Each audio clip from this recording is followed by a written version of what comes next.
Good morning, YouTube. Today my project is out in the pole building and I want to build a workbench. The workbench is going to go back along this wall. Obviously it's going to sit underneath where I added those outlets. And I decided it's going to be 8 feet long and about 30 inches wide. I also decided I wanted it to be the same height as my table saw is.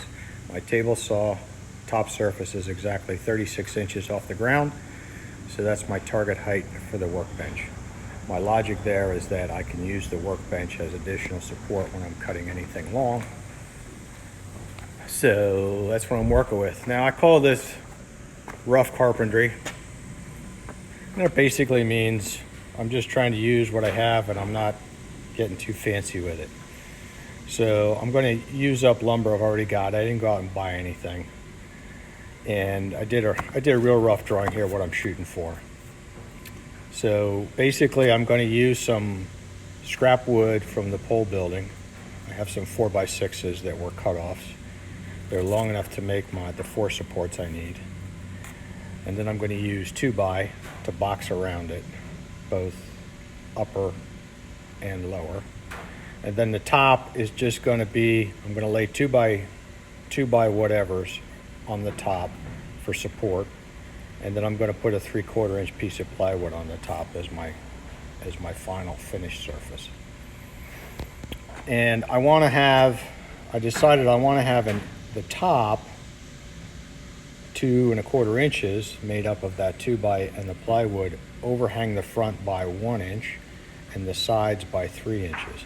The logic there is I can clamp stuff onto that. So that's the reason for that. So I'm doing my math on dimensions based on that. So I already did some cutting here. These are my scrap. These are the scrap 4x6s that I used.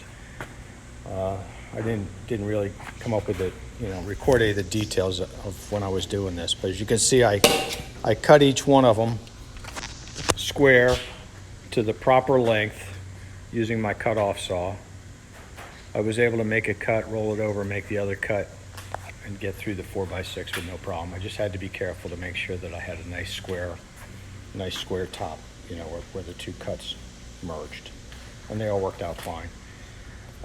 Then I positioned them just so I could, kind of figure out how I was going to do the additional cuts. I always like to have something for my 2x to rest on.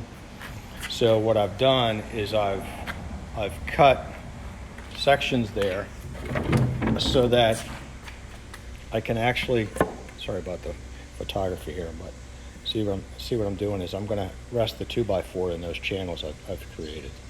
So this is the upper part that supports the workbench top, and then the lower one down below is for that lower, I'll just call it a shelf. And my shelf, the distance between this top part and the top of my shelf is 16 inches. Now, I've also got casters on order. I decided it would be really useful if this workbench could roll around inside my building. So I'm putting heavy-duty casters under each of those legs. And the main thing I'm shooting for here is that this table sits square and level on the floor. So, the length of these things and getting everything nice and square is important to me.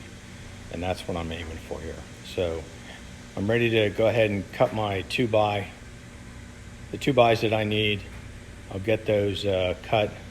And then once I start to assemble it, I'll show you how I'm going to do that. As I'm preparing to cut these 2x4s for my workbench, I came up with a good illustration of why I'm trying to get all my work surfaces at a common level. So when you're working with long material, it's nice to have, built-in areas that are already at the same height as your saw that you're working with. So there you go. It's just a simple example. Also thought I ought to explain how I went ahead and cut these notches out of here. I used a dado blade on my circular saw. There's other ways to do it. The dado blade, I got that set up and made multiple cuts to get it to where I wanted each one. The first one was a little rough, but then I kind of got a little system together and they started to go pretty quick. I've also done it without a dado blade. You know, you can use a hand circular saw like this Ryobi and just make multiple cuts and then use a chisel to dig out, you know, the remaining pieces. I've done that many times. So there's a number of techniques for how you can create those. My 2x4 is cut and I have it, you know, just roughly laid out here.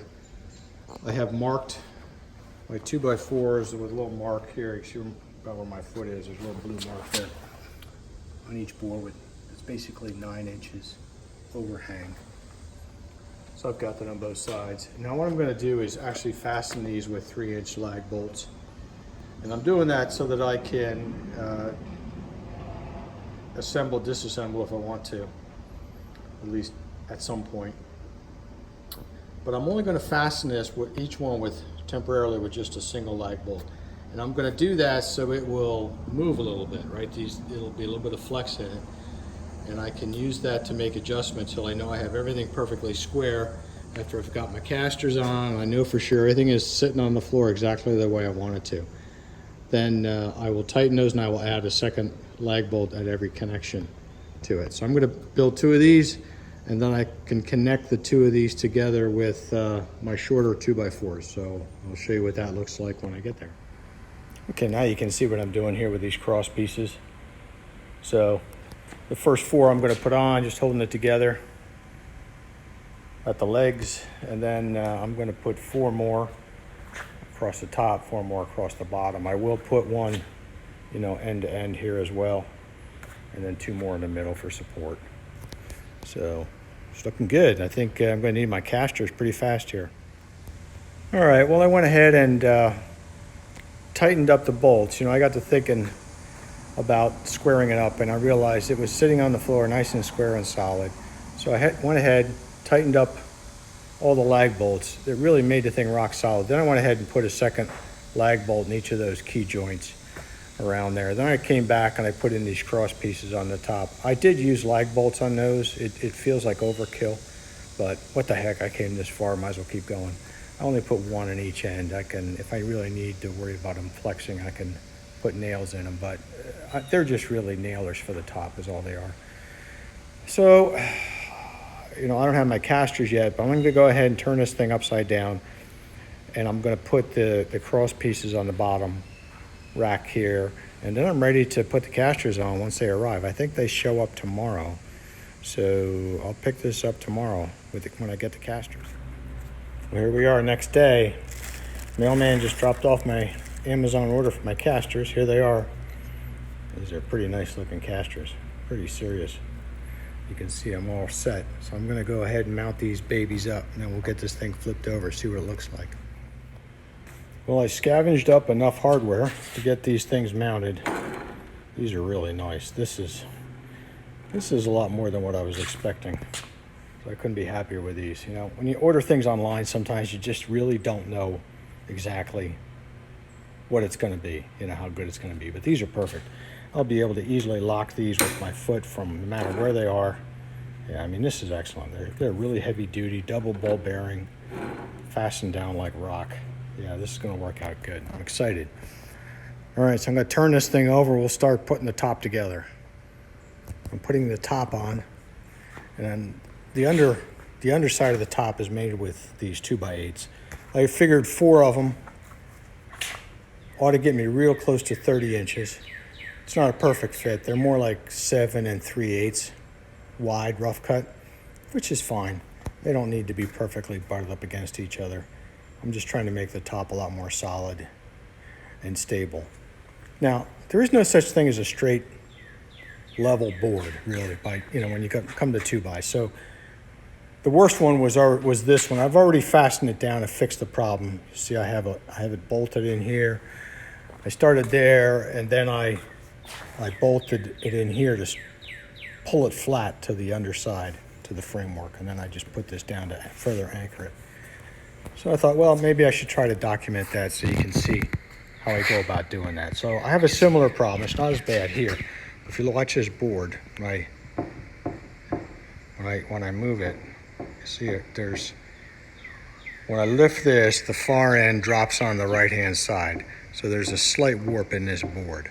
So I'll show you how I go about trying to take that warp out of it and take that flex out of there. So to take this warp out of this board means I'm going to use a piece of hardware like this. I'm going to use a washer just so when I tighten this down it doesn't dig into the wood too much. And then what we're going to do is we're going to drill a hole that is wide enough for this washer to work. I'm going to use this bit first to go down about, I don't know, half an inch, no more than half an inch, to allow room for that head to sink in. Then we'll drill again with this bit. This time we're going to go down as far as, almost as deep as this screw is, because this is smaller diameter than what the threads are. And this is what will go all the way down into the 2x down below. And then what I'm going to do is, on this upper board, I'm going to bore out about the width of this upper part of the screw, because I don't really want this bolt to bite in to this 2x8. I only want it to bite in down below so that when I'm tightening, it pulls it down tight. That's the goal here. And we need to do that in opposite corners here. You know, I marked it here for the one, and then I marked it on the other side. And I'll go ahead and do this one so you can see it.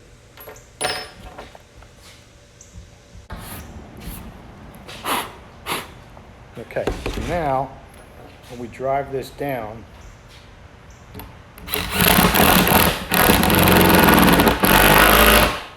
okay, so now it should be tight here and not moving, and it is. So I have to do the same thing on the opposite side. And I'm ready to. But I want you to look under here and see how it's wider here than it is over here, right, reflecting the warp. Now I can't really, it's hard for me to, pull it down because 2x8, especially pressure treated, is pretty strong. So I'm going to try to hold this while I tighten this up. Maybe you'll be able to see it. I don't know.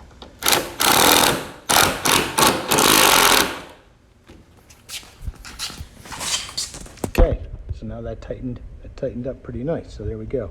So we took the warp out of that board, and it should be good and solid. Well, I'm getting close now. I've got that 2x8s on there. This thing rolls around so easy, it's ridiculous. And I rolled it over next to my saw just to see how close I was coming up to it here. And I'm closer than 3/4 of an inch from the top. It took a tape measure to it. Turns out I'm right now at 35.5. So somewhere along the way I picked up a 1/4 inch. Therefore, instead of putting 3/4 inch plywood on the top, I'm going to use it's 15-30 seconds. It's a hair under ½ inch. So fortunately I have some of that. I'm just going to cut a piece, put that on the top, and then I'm going to cut another, I don't know if it'll be one or multiple pieces under here, but I'm going to cut some plywood to put on top of that to finish off my lower shelf. And then I'll take one final video, but I'm pretty happy with it.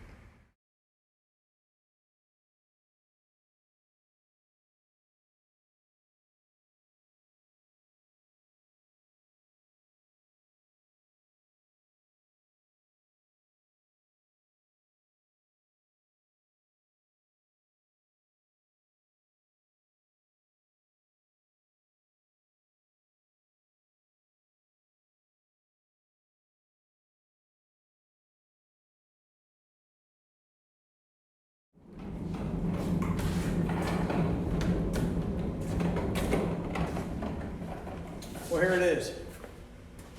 It's not necessarily perfect. If you were paying attention to my fast motion there, you'll notice I kind of screwed up that first cut, but easy to fix. Wood, you just keep cutting until you get it right. So, pretty happy with it. If it meets my requirements, let's put it away.